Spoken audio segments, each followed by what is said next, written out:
Hammaga salom qizlar. Bugun sizlar bilan birgalikda Buyuk Britaniya brendi Modeli Cleansing Foam penkasi haqida gaplashamiz. Penka asosan yuzi normal, kombi va yog'li yuzlarga to'g'ri keladi. Quruq yuzlilar ham ishlatsa bo'ladi. Kechki parvarishda bir mahal va undan keyin namlantiruvchi aktivlar surishi sharti bilan. Sezgir yoki baryeri shikastlangan yuzli qizlarga penka tavsiya etilmaydi. Penka kundalik va har kuni ishlatish uchun ishlab chiqarilgan.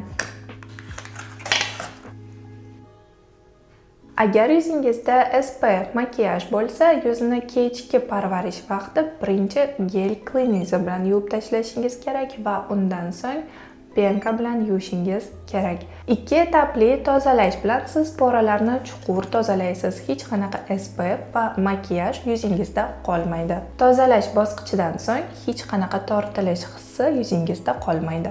Ertalabki parvarishda esa yuzingizni penka bilan yuvsangiz kifoya. Ertalab yuzingizni penka bilan yuvishingiz kerak. Sababi kechasi aktiv moddalar, masalan, retinol surgan bo'lsangiz, uni penkani oz miqdorida ertalab yuvib tashlashingiz kerak.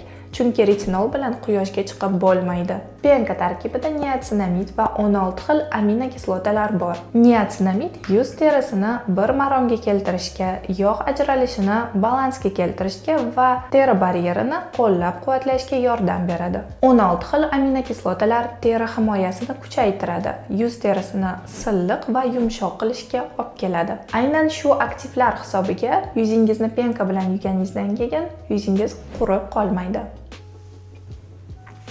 Yana sizlarga foydali maslahat. Yuzni juda ham sovuq yoki juda ham issiq suvda yuvib bo'lmaydi. Agar siz yuzingizni juda ham issiq suvda yuvsangiz, teri baryeringizni shikastlab qo'yishingiz mumkin va yuzingiz quruq bo'ladi. Agar yuzingizni sovuq suvda yuvsangiz, yuzingizdagi yog'lar yaxshi ketmaydi. Eng yaxshisi iliq suv. Xo'sh, dastlab yuzni iliq suv bilan namlab olishimiz kerak. Mana shuncha miqdorda penka olamiz, kam miqdorda.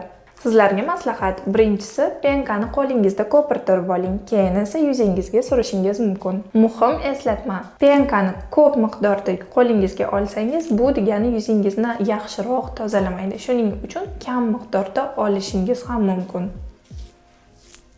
Penkani shunaqa aylanma harakatlarda 20-30 soniya yuzimizga surtib chiqamiz. Poralar ichida qolgan kir, yog' va tonalka qoldiqlarini mana shunaqa tarzda tozalab chiqamiz.